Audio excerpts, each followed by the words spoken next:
Hello. Hi, Facebook. It's my day 9 of my viral wisdom course. I'm so excited to be talking to Instagram here and Facebook here. So drop in a line, tell me where you're saying hi from.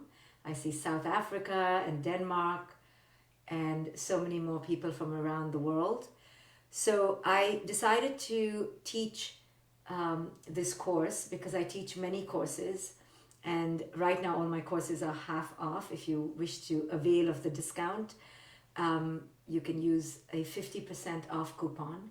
But the reason I decided to do this course for free on Facebook and Instagram is because many people don't have the opportunity, especially today, in today's world, to spend extra money. So I just thought it would be a great moment in time to offer some teachings for free, because I know people are wanting and searching, and maybe some of my words will allow people to realign and to recenter.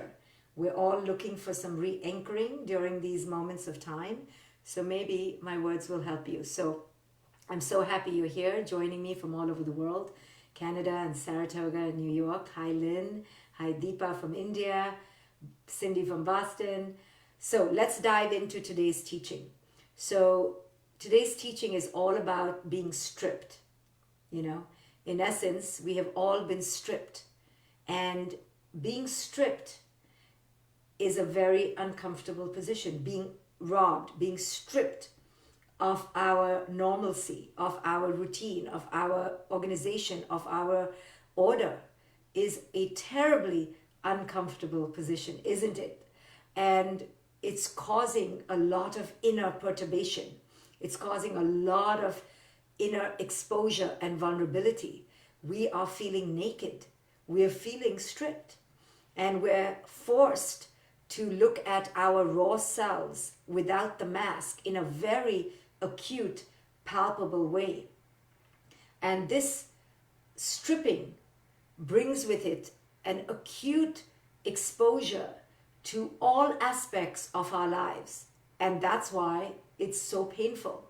Without the mask, we get to see who we are. Now you're with your partners 24/7. Your husband can't even go to his mother's house. He's there all the time. Now your wife is there all the time, without her hair color and without her makeup all the time, and there's no break from her. You're with your children all the time, and now you are being called to be a parent 24/7, and this is exhausting, right? Everyone is crumbling. You were so reliant on your distractions, on your night outs, on your restaurants, on going to this one's house and that one's house, but now you're in your own house, so to speak. Now you're in your own body, so to speak, confronting your own co-creation of your life until now. And now you are under a raw microscope of your life in a petri dish. You're seeing your entire life in a petri dish without any filter. No filter, right? There's no filter. All the women have their gray hair showing, and no one's wearing a bra, and everyone's in their sweatpants, because we have been stripped of our normal armor, right? All the armor that we covered ourselves with and looked so fancy to the world with, gone, gone, gone. And now you're forced to sit at home and look at your co-creation this far. Look at your partner as who they really are. Look at your children for who it is they really are. And most powerfully, to look at yourself, who you really are. We have been stripped. Some of us have been stripped of our loved ones. Some of us have been stripped of our paychecks. Some of us have been stripped of our jobs, of our identities as career people. We've been stripped. And it is so uncomfortable to be stripped. But while we are being stripped and getting to our naked core, let me also remind you that the earth is being stripped of the virus of humans. And that is not such a bad thing, because we have marauded the earth. We have pillaged it. We have abducted it of its right to roam free, because we have wanted to be dominant. We have chosen to execute our power over the earth in such an unmitigated, unchecked, unbridled fashion. And now we have been stripped of that power. But the earth has been stripped of the virus of humans. And for that, there is some solace, yes? Now, there's other solace too, but you have to go looking for it because it's not easy to find the solace in being stripped. Who wants to be naked in the world? Who wants to be exposed? We've worked so hard to put on the mask, and now we're stripped of it, right? We're in the four walls of our home with our children of our own co-creation, with our partnerships, our marriages, and now there is no filter. So we are stripped of our filter. But this is what I want to teach you perhaps today, if you will allow me to, with humility, teach you that we as a humanity have forgotten who it is we truly are. In fact, very few of us truly lived authentic. We lived according to what mommy wanted of us, what daddy wanted of us, what culture thought it wanted of us, and what we thought it needed from us. Most of us have been living masked in falsity, masked in inauthenticity, painting our face with all the makeup and thinking we're going to work and thinking with our briefcase and our suit and our tuxedos and our important business meetings in Tokyo and Mozambique and Turks and Caicos, right? Wonder how many of those were business meetings. But we thought we were all so fancy, jet setting around the world and so important and so busy, and we could hide. We hid in our busyness, in our doing, in our title and our labels, and we thought we were that. And now, to be rudely stripped of that is a shock. Now, women have a slight advantage, and maybe that's why women aren't dying as fast as the men. And I'll tell you the advantage that women have. Women have been stripped, especially mothers, of their mask when they had children. And of course, they put the mask back on really fast. They went straight back to the gym, straight back to their jobs, and got all order back. The boobs were up, the tummy was tucked, and they just acted like they did not get stripped. But when a woman becomes a mother, a woman is stripped because she's stripped of her autonomy. Her one body now has to house 2 or 3 if she's having twins. And the woman is like, what the hell? Wait, who's taking over my body? Who is abducting my body? And women know, who are mothers, that they are stripped of who they were before. And yes, fathers get stripped too, but not internally, not biologically. We women have tasted what it means to be stripped. Yes, we put the mask back on really fast, but for a brief moment, every mother out there knows how she was stripped of her body. She was stripped of her autonomy. Now this baby inside causing her hormones to go crazy, and then when the baby comes out, she's supposed to breastfeed. A woman knows her body wasn't hers, at least in the early years of her child's life. And of course, she quickly covered it up and put the band-aids and pretended like she owned her own body. But that's why I call motherhood, more than fatherhood, a profound portal into the vast truth of who you are. Because for a brief moment, we mothers are stripped of our identity. We don't know who we are. We aren't who we are before the baby, but now the baby's in us, so we're not yet the mother. And it's that time when the baby is in the body, when the mother's one body becomes 2, but the baby hasn't come out yet, so she's so in the tunnel. At that point, the to-be mother has a vast opportunity to go deep into a spiritual place of understanding who she is without her mask. We are now in that place. We are all pregnant with pause. We're all pregnant with the new tomorrow that hasn't yet been birthed. We are in the birth canal, pre-birth canal. It's in the body. It's swelling. And we feel like we're going to burst with anticipation. But the baby is not being born, because we think the baby to be born is the cure of the virus. But that's not the real baby to be born. The real baby to be born is the birth of a new consciousness, of a new humanity. And it's not to be done on a global level. It's to be done on the level of you and I, micro, very small. So the reason why people don't typically change, one of their justifications is what is one person's change going to do? Look at the world. It's so disastrous. You think me putting off my lights off is going to make a difference? You think me not eating meat is going to make a difference? So you're right. It's not going to make a huge difference, but it is going to make a difference. An exponential difference causes a tipping effect. But it starts from the micro. It starts from you and me. When one consciousness changes, then the next consciousness, and I always say one is a million. So now I want to offer you an opportunity to truly understand how you can change your consciousness so that what can be birthed from your pregnant pause, from your pregnant belly, even the men, because it's a spiritual pregnancy, we're spiritually waiting for the new tomorrow. We're emotionally in a holding pattern, waiting. So men are pregnant too, waiting for the new birth. And I want to offer you how you can participate in your new birth. Because what is going to be birthed is you in the new consciousness. And in order for you to be in a new consciousness, you need to first let go the old consciousness, right? You can't come into the new holding on to the old. And this is why no one truly ever changes, because they want to go into the new paradigm completely the same. You know, living in the same house, with the same money, with the same clothes, with the same respect that they get from the outer world. They want everything to stay the same, but they want to change. It doesn't work like this. In order to transform, you have to change all the form. So right now, because we are in a forced pregnancy, in a forced holding pattern, in a forced induced labor, so to speak, in an induced rock bottom where we are being stripped. If we allow the stripping process to truly be what it needs to be, then we will let go the old and begin the new. So what are we being stripped of? What do we need to let go of?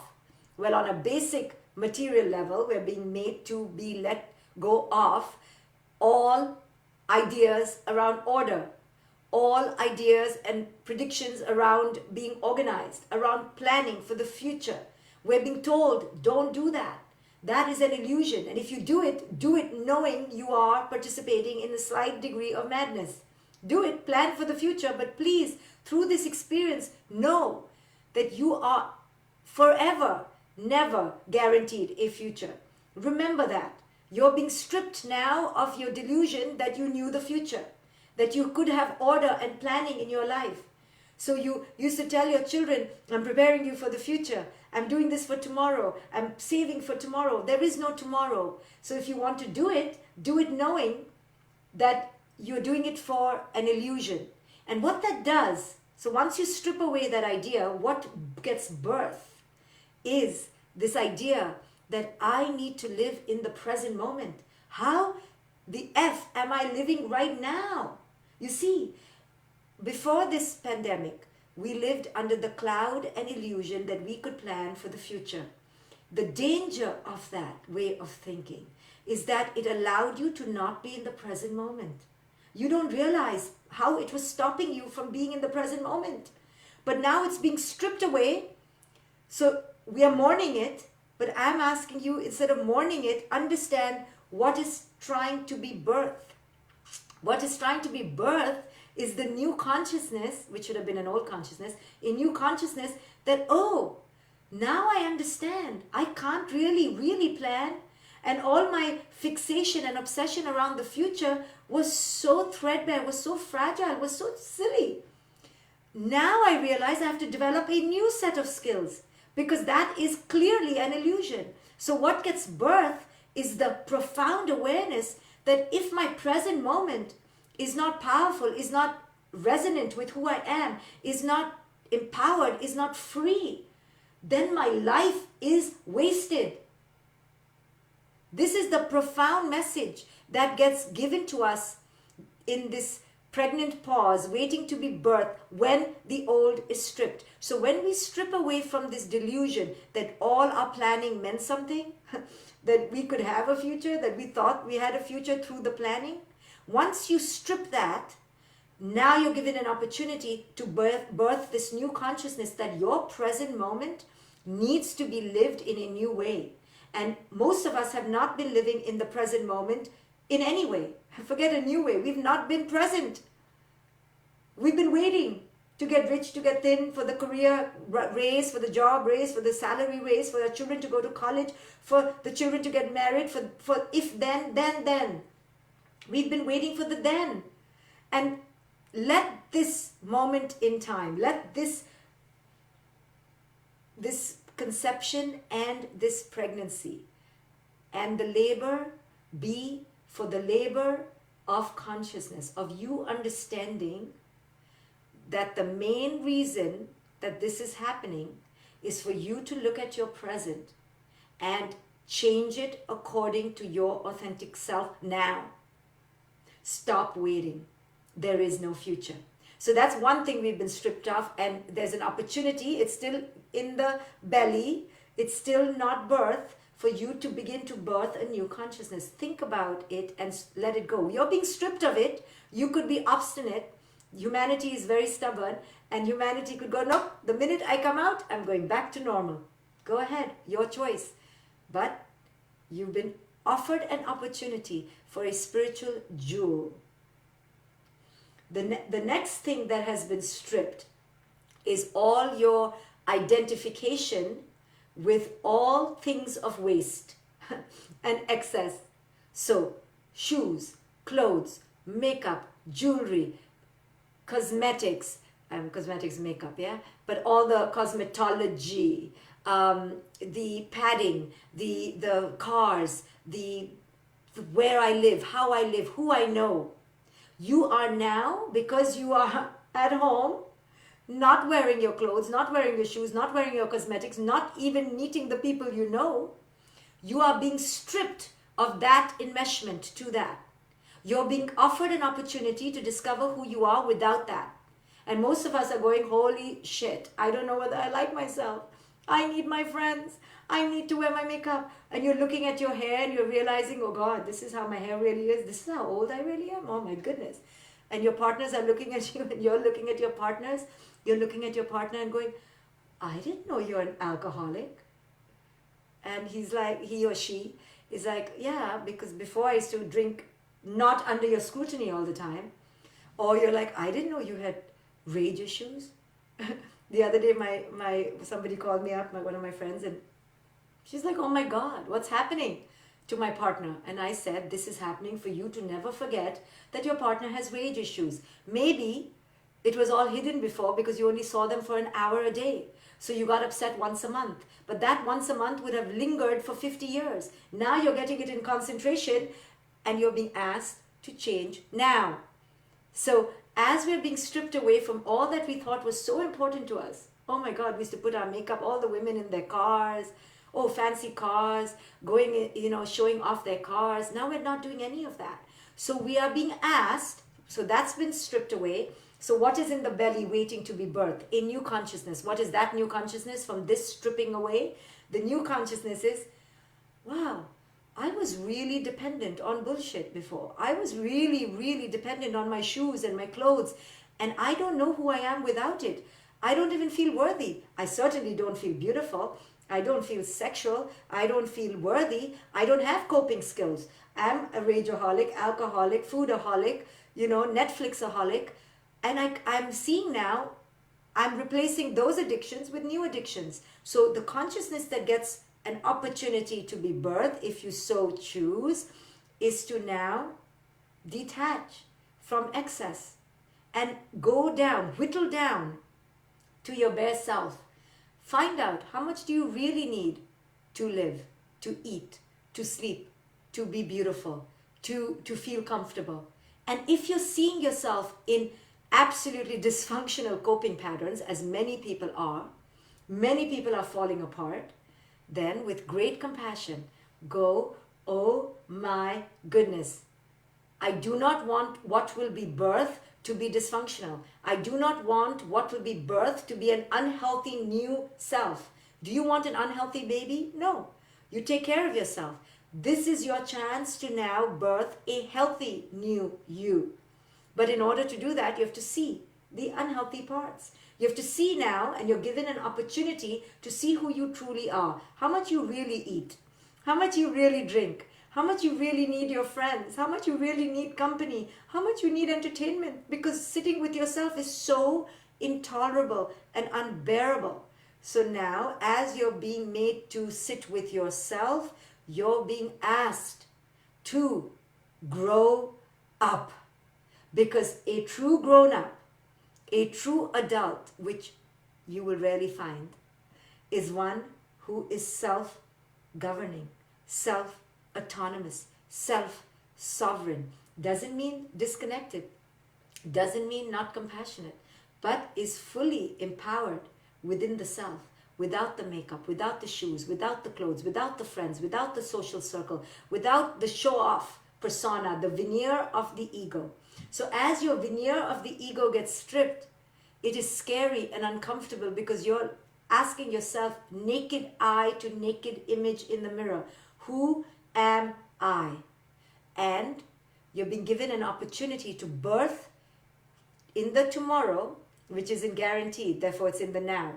You're being asked to birth in the now for the future a new you that will claim and declare complete autonomy, declare your independence from all things wasteful, all things excess. Go to your closet, and I know you won't, go to your closet and see what represents this new birthing. And if there are objects, things, scarves, shoes, necklaces, cosmetics that do not reflect this new consciousness, then give it away, shed it, release it. We are now in a new time. We are being asked for a new self to emerge. But if you don't use this opportunity of the stripping to then discover the new, you would have lost a new opportunity, a new moment in time, a vast and powerful portal for a new you to emerge. You know, I tease my clients to blame the pandemic. You know, just blame the pandemic. I'm leaving my job, I'm leaving my marriage, I'm leaving my house, I'm leaving my city, I'm leaving. Blame the pandemic, so to speak. What I mean by that is use this time where the mask has been stripped away, where for the first time in our lives, through this great, grand pause, you know, like the game, you know, Simon Says, and they go pause, you know, statue, freeze, whatever game you played as a kid, which asked you to pause. This is that time. Do you know it will never come in your life like this again? It will never. Unless you go intentionally for a 25 or 30-day meditation retreat, you will never again pause. You will never pause. So this forced labor, this forced pregnancy, where you are being asked to birth something, what that will be is now up to you. But we are all pregnant in the pause. We are all pregnant, waiting for, and the labor pains are already being felt because we are in detox. We're being asked to be in labor and detox, right? So the pangs and the pains and the contractions and the withdrawals are tremendous. But there's no pain, no gain, right? No prize without the price, I say. I say pain is the greatest portal. I say all this stuff all the time, that it's almost cliched to my own mouth, but it is so apropos to this moment in time. Never again will you be in an involuntary shutdown. Now turn it to voluntary. Stop complaining. Stop resisting. I know it hurts. It sucks. It's sad. It's tragic. It's scary. It's everything pain is supposed to be. But because we will never voluntarily do this to ourselves, let us use this involuntary moment and ask, what is the jewel? What is the jewel here for me? What do I need to learn here? What was missing in my life? How was I living as a remnant, a shard, a version of my true self, but not my true self? And use this great, big, pregnant pause to go inward. You are being stripped for a beautiful purpose. When we become parents, we are stripped for a beautiful purpose. But most of us miss the purpose because of insomnia, fatigue, and trying to get our bodies back. We miss it. Well, here we are again in the 9 months, hopefully it won't be 9 months, in a 9-month pause, so to speak. The conception of a new you has been planted in your womb, the womb of your consciousness, the womb of humanity's consciousness. Now the question is, what will be birth? What will be birth? A similar rendition of the old, putrid, perverted, egoic, annihilistic, greedy, materialistic, capitalistic self? Or will what will be birth something entirely like we've never seen before? Just like our children when they're birthed, we've never seen them before. We think we want them to be a version of us, our ego, the same rendition, a mini me. Will she look like me or my partner? Oh my goodness, hopefully neither. And then when the child comes out and the child is this completely new person, you're like, I don't know who this person is. But there lies the beauty and the spiritual revolution afforded by parenthood. There. But you know what we do? You know what we do? The child is nothing like us. Child is completely pure, new, clear, clean. You know what we do? We're like, no. This is too uncomfortable. So let us make you exactly like me. So we do that. We just go back and make them exactly like our grandfather, like our ancestors, and we call it tradition. It's not tradition. It's fear of the new. Tradition has been blasphemized into something holy. You know, tradition should not be sanctified. I know you won't like what I'm saying.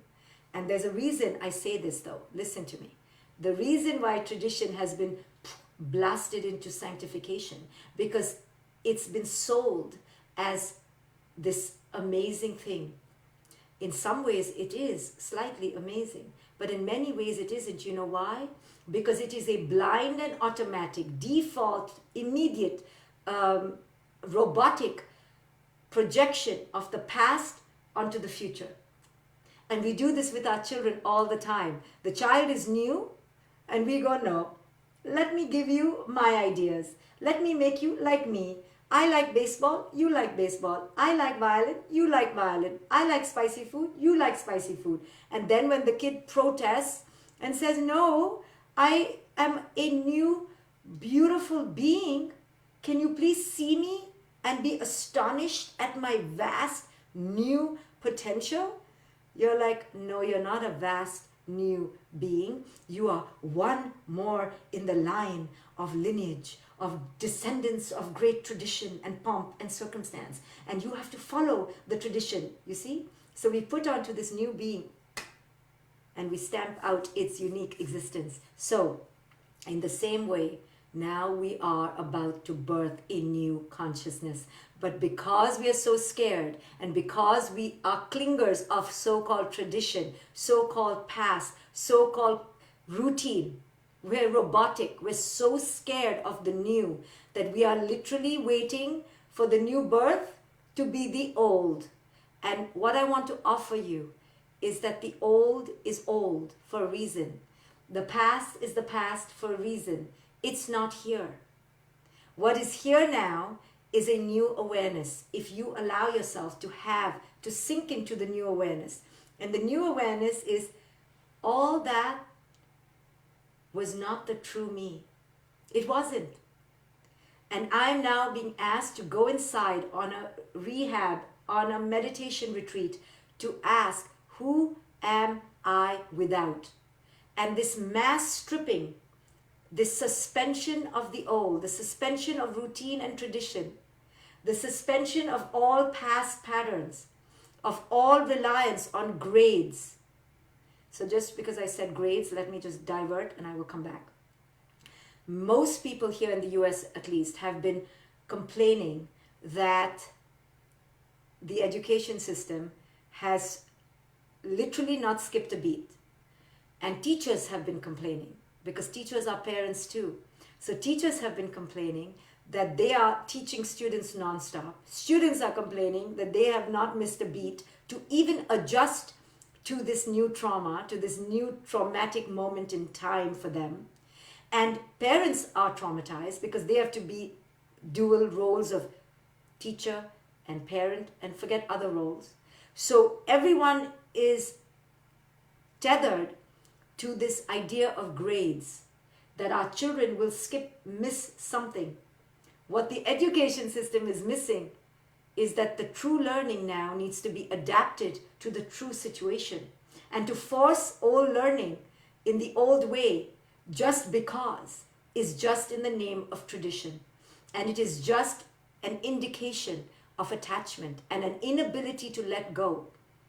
And I hope that the education system rehauls itself now, and the college system rehauls itself, but more importantly, that you and I understand that focus, that obsession, especially here in the West, on where you go to school, is really one that we need to re-examine, is really one we need to recontemplate, because every kid cannot be fit into the same mold, and we can see that now. So our reliance on grades, on things, on possessions, on relationships, with that, sorry, something happened here.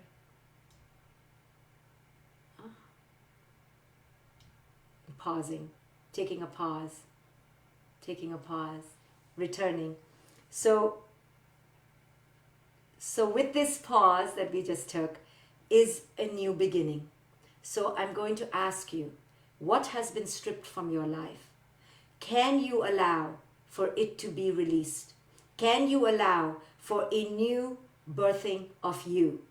Can you allow for this rehab, for this detox, for this withdrawal to take place, to uncover a new you? Can you allow the birthing of a new consciousness to take place?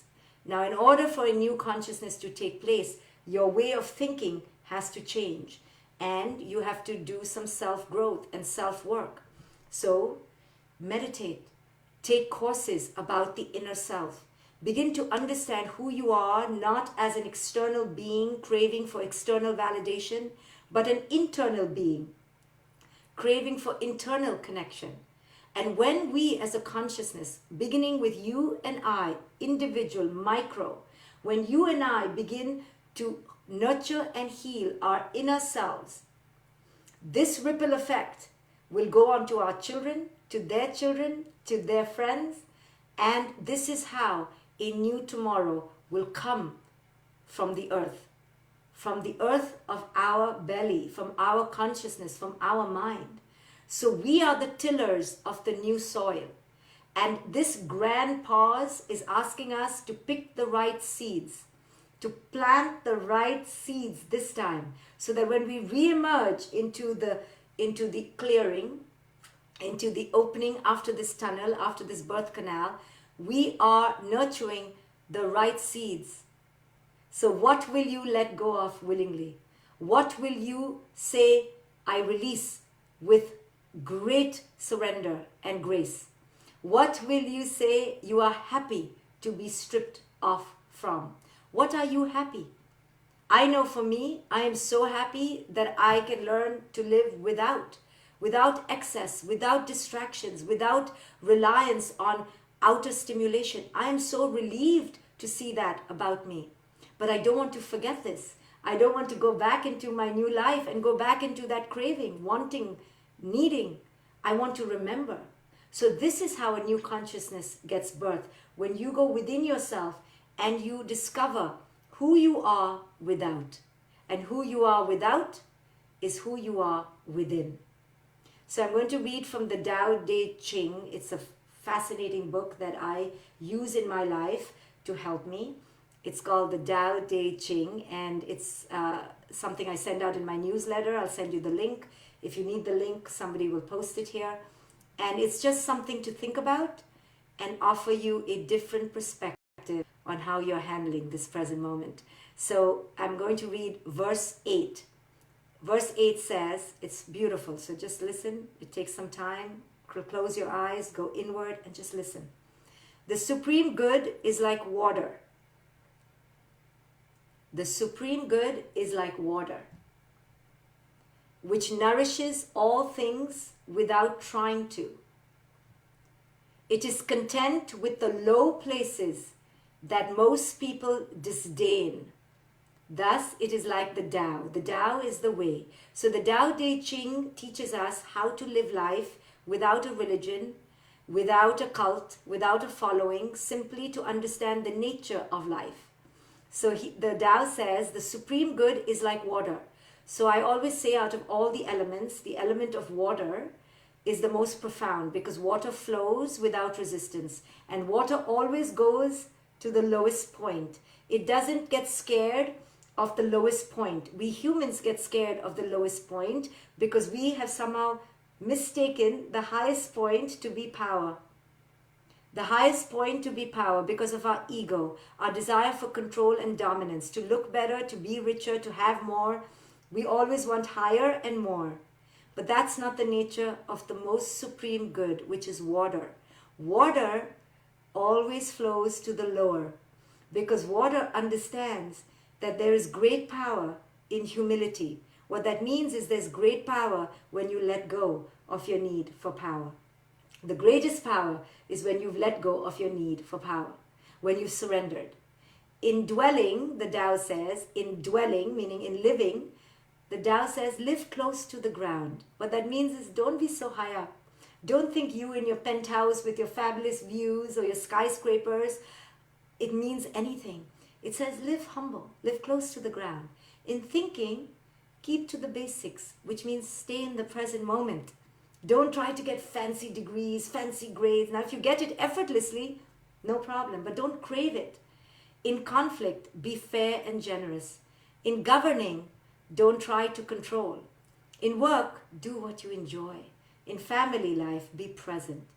When you are content to simply be yourself, when you don't compare or compete, you will gain the ultimate respect for yourself. So, similarly to what I was talking about, when you allow yourself to be stripped of all your ego, all your habits, all your identities, all your power, all your control, you actually learn to live in peace with who it is you truly are. And who it is you truly are is just who you authentically are, without the defense, without the mask, without any facade. So you are being stripped. Can you willingly allow yourself to be naked and not be afraid of what you see in the reflection? Because the more naked you are to your own eye, meaning the more raw, the more truthful, the more honest you are, you discover the ultimate power, which is power over your own destiny, power over your own mind, power over your own inner space. No one owns you anymore. This virus is showing us, no one owns you anymore. You claim yourself. You and only you claim yourself by living in the present moment. The only moment is here now. How am I living right now? How am I living right now? This is the burning question. Have I been living in lie or truth? Have I been living in power or enslavement? Have I been living in liberation or in attachment? How have I been living? Ask the question while you are feeling the pangs of your labor. Don't let yourself be birthed in exactly the same way. I'll see you here tomorrow at the